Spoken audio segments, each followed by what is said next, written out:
നോമ്പ് തുടങ്ങി ആറാമത്തെ ദിവസമായി. എത്ര പെട്ടെന്ന് 6 നോമ്പ് കഴിഞ്ഞതല്ലേ. അപ്പം ഇന്നത്തെ കുറച്ച് വിശേഷങ്ങളായിട്ടാണ് വന്നുള്ളത്.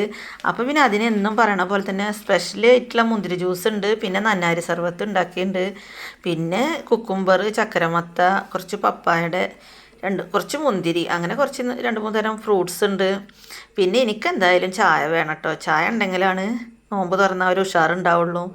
അങ്ങനെ നോമ്പ് തുറക്കാനുള്ള എല്ലാ തയ്യാറെടുപ്പും ഇങ്ങനെ ആയിക്കൊണ്ടിരിക്കുകയാണ്.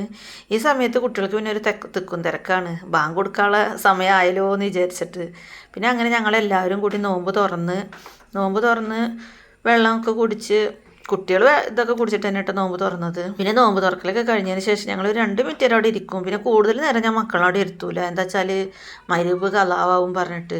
പിന്നെ മഗ്‌രിബ് നിസ്കാരം കഴിഞ്ഞ് ഇശാവും കഴിഞ്ഞതിന് ശേഷമാണ് ഞങ്ങൾ ചായ കുടിക്കാൻ വരും. അപ്പം ഇന്ന് ചായക്ക് ഉപ്മാവും ബീഫ് കറിയായിരുന്നു. അപ്പം ഞങ്ങൾ ചായയൊക്കെ കുടിച്ച്. പിന്നെ ഞങ്ങളുടെ വീഡിയോ ഇഷ്ടപ്പെട്ടാൽ നിങ്ങളൊന്ന് സബ്സ്ക്രൈബ് ചെയ്ത് സപ്പോർട്ട് ചെയ്യട്ടോ.